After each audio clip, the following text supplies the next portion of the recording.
ನಮಸ್ಕಾರ ವೀಕ್ಷಕರೇ, ಇವತ್ತು ನಾನು ನುಗ್ಗೆಕಾಯಿನ ಉಪಯೋಗಿಸ್ಬಿಟ್ಟು ಸಾಂಬಾರನ್ನ ಹೇಗೆ ಮಾಡೋದು ಅಂತ ತೋರಿಸ್ಕೊಡ್ತಾ ಇದ್ದೀನಿ.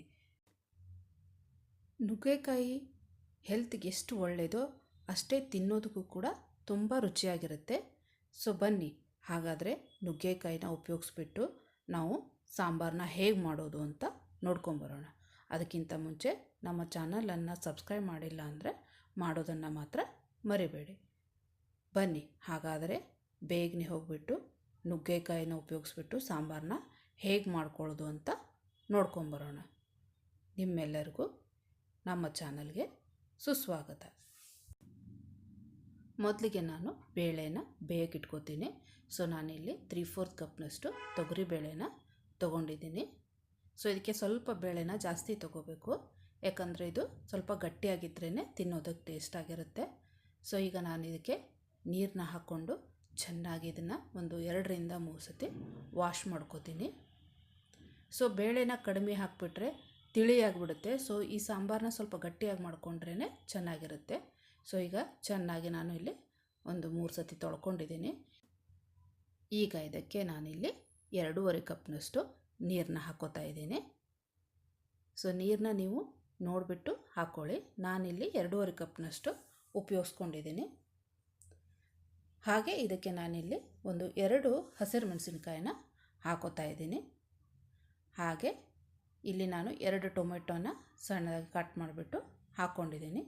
ಈಗ ಲಿಡ್ನ ಕ್ಲೋಸ್ ಮಾಡ್ಕೊಳ್ಳೋಣ. ಕ್ಲೋಸ್ ಮಾಡಿಬಿಟ್ಟು ಇದನ್ನು ಒಲೆ ಮೇಲಿಟ್ಟು 1 ಜಾಸ್ತಿ ಉರಿಯಲ್ಲಿ ಹಾಗೆ 4 ಕಡಿಮೆ ಉರಿಯಲ್ಲಿ ಅದನ್ನು ಸೀಟಿ ಮಾಡ್ಕೊಳ್ಳೋಕೆ ಇಟ್ಕೊಳ್ಳೋಣ.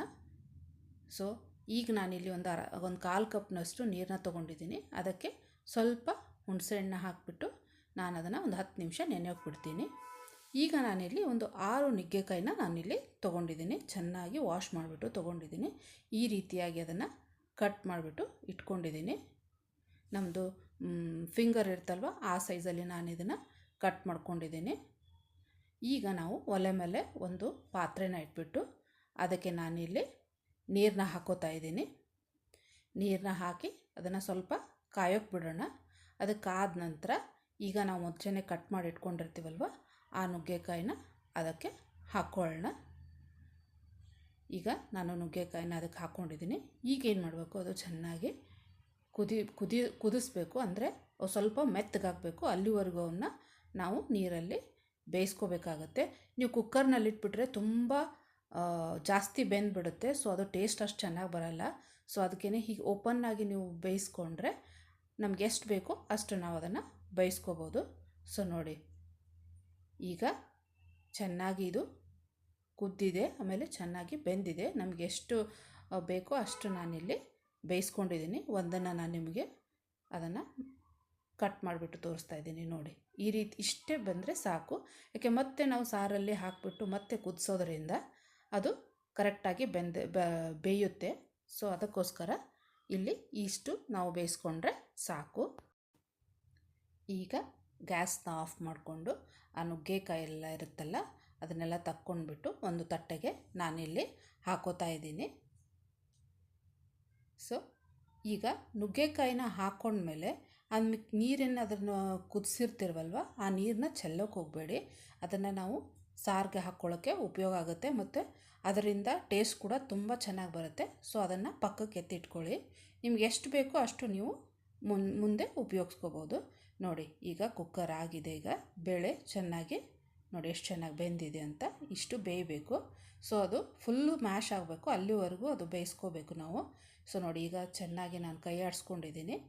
ಈಗ ಒಂದು ಮ್ಯಾಶರ್ ಇರುತ್ತಲ್ಲ ಅದರಲ್ಲೇ ಒಂದು ಸ್ವಲ್ಪ ಮ್ಯಾಶ್ ಮಾಡ್ಕೋತಾ ಇದ್ದೀನಿ. ನೋಡಿ, ಈ ರೀತಿಯಾಗಿ ಅದನ್ನು ಮ್ಯಾಶ್ ಮಾಡ್ಕೋಬೇಕು. ನೀವು ಚೆನ್ನಾಗಿ ಅದನ್ನು ಬೇಳೆನ ಬೇಯಿಸ್ಕೊಂಡ್ರೆ ಸೊ ಈ ರೀತಿ ಮ್ಯಾಶ್ ಮಾಡ್ಕೊಂಡಾಗ ಅದು ಚೆನ್ನಾಗಿ ಮ್ಯಾಶ್ ಆಗುತ್ತೆ. ಸೊ ಈಗ ಮ್ಯಾಶ್ ಮಾಡ್ಕೊಂಡಿದ್ದಾಗಿದೆ. ಈಗ ಈ ರೀತಿ ಆದರೆ ಸಾಕು. ಈಗೇನು ಮಾಡೋಣ, ಅದನ್ನು ಪಕ್ಕಕ್ಕೆ ಇಟ್ಬಿಟ್ಟು ಒಲೆ ಮೇಲೆ ಒಂದು ಪಾತ್ರೆನ ಇಟ್ಬಿಡೋಣ. ಅದಕ್ಕೆ 2 ಟೇಬಲ್ ಸ್ಪೂನಷ್ಟು ಎಣ್ಣೆನ ಹಾಕೋತಾ ಇದ್ದೀನಿ. ಎಣ್ಣೆ ಕಾಯ್ಲಿಕ್ಕೆ ಬಿಡೋಣ. ಕಾದ್ಮೇಲೆ ನಾವು ಅದಕ್ಕೆ 2 ಚಮಚದಷ್ಟು ಸಾಸಿವೆನ ಹಾಕ್ಕೋಬೇಕು. ಸೊ ಸಾಸಿವೆ ಹಾಕ್ಕೊಂಡ್ಮೇಲೆ ಅದು ಚಟಪಟ ಅನ್ನಬೇಕು.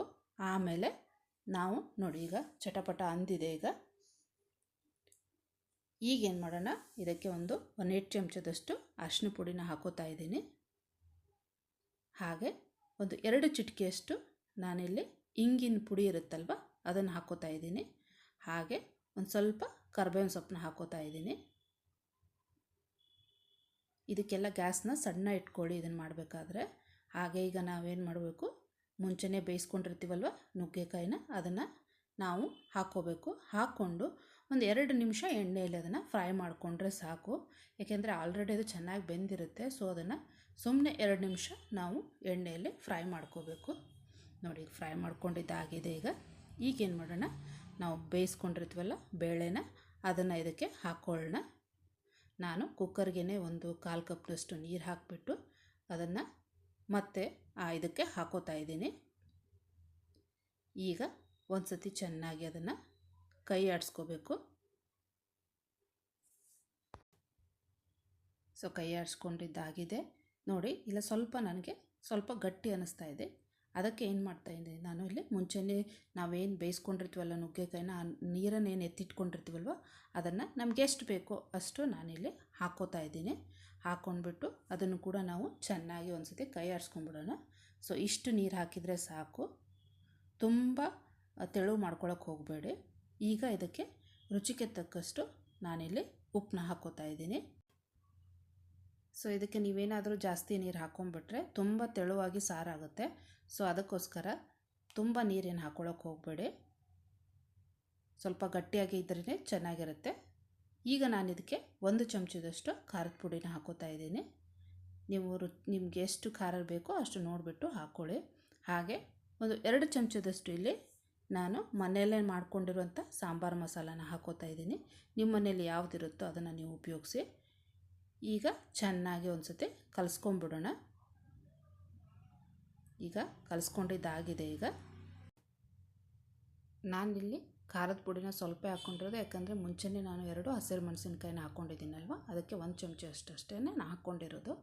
ಈಗ ನಾವೇನು ಮಾಡೋಣ, ಹುಣಸೆಹಣ್ಣನ್ನು ನೆನೆಯೋಕೆ ಇಟ್ಟಿರ್ತೀವಲ್ವ ಅದರ ಪಲ್ಪ್ನೆಲ್ಲ ತೆಗೆದುಬಿಟ್ಟು ಅದರದ್ದು ಹುಣಸೆಹಣ್ಣಿಂದ ರಸ ಇರುತ್ತಲ್ಲ ಅದನ್ನು ಈಗ ನಾವು ಇದಕ್ಕೆ ಹಾಕ್ಕೊಳ್ಳೋಣ. ಈಗ ಇದಕ್ಕೆ ನಾನಿಲ್ಲಿ ರುಚಿಗೆ ತಕ್ಕಷ್ಟು ಬೆಲ್ಲನ ಹಾಕ್ಕೋತಾ ಇದ್ದೀನಿ. ಅಂದರೆ ಆ ಹುಣಸೆಹಣ್ಣಿನ ಹುಳಿನ ಕಡಿಮೆ ಮಾಡಬೇಕು. ಅದಕ್ಕೋಸ್ಕರ ನಾನಿಲ್ಲಿ 2 ಟೇಬಲ್ ಸ್ಪೂನಷ್ಟು ಉಪಯೋಗಿಸಿದ್ದೀನಿ. ನೀವು ಟೇಸ್ಟ್ ನೋಡ್ಕೊಂಬಿಟ್ಟು ನಿಮಗೆ ಎಷ್ಟು ಬೇಕೋ ನೀವು ಅಷ್ಟನ್ನು ಮಾತ್ರ ಹಾಕ್ಕೊಳ್ಳಿ. ಈಗ ಒಂದು ಸತಿ ಅದನ್ನು ಚೆನ್ನಾಗಿ ಕಲಿಸ್ಕೊಂಬಿಡೋಣ. ಕಲಸಿದ ಮೇಲೆ ಈಗ ನಾವೇನು ಮಾಡಬೇಕು, ಅದನ್ನು ಚೆನ್ನಾಗಿ ಕುದಿಸ್ಬೇಕು.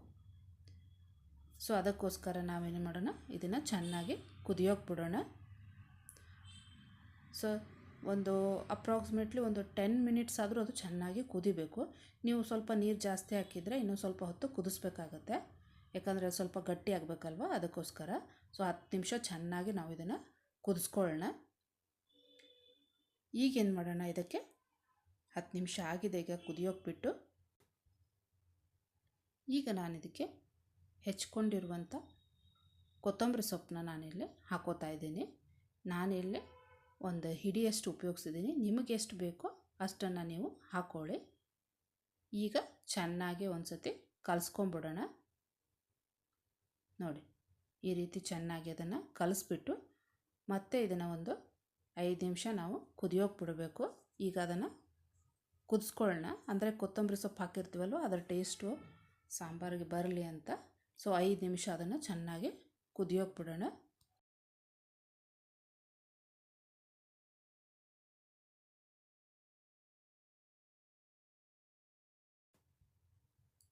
ಸೊ 5 ನಿಮಿಷ ಆಗಿದೆ ಈಗ.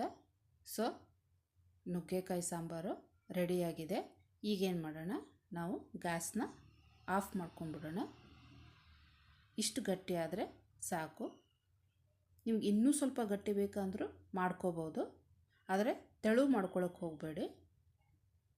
ಸೊ ಅದು ಸ್ವಲ್ಪ ಗಟ್ಟಿಯಾಗಿದ್ರೇ ಟೇಸ್ಟ್ ಬರೋದು. ಸೊ ಈಗ ಗ್ಯಾಸ್ನ ಆಫ್ ಮಾಡ್ಕೊಂಡಿದ್ದೀನಿ ನಾನು.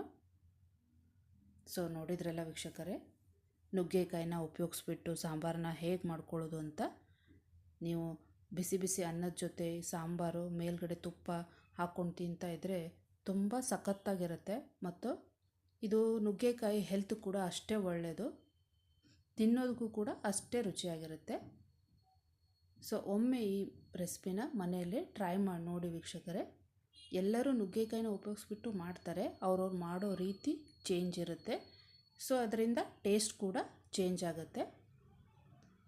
ಸೊ ಒಮ್ಮೆ ಈ ರೆಸಿಪಿನ ಮನೆಯಲ್ಲಿ ಟ್ರೈ ಮಾಡಿ ನೋಡಿ ವೀಕ್ಷಕರೇ, ತುಂಬ ಸಖತ್ತಾಗಿ ಬರುತ್ತೆ.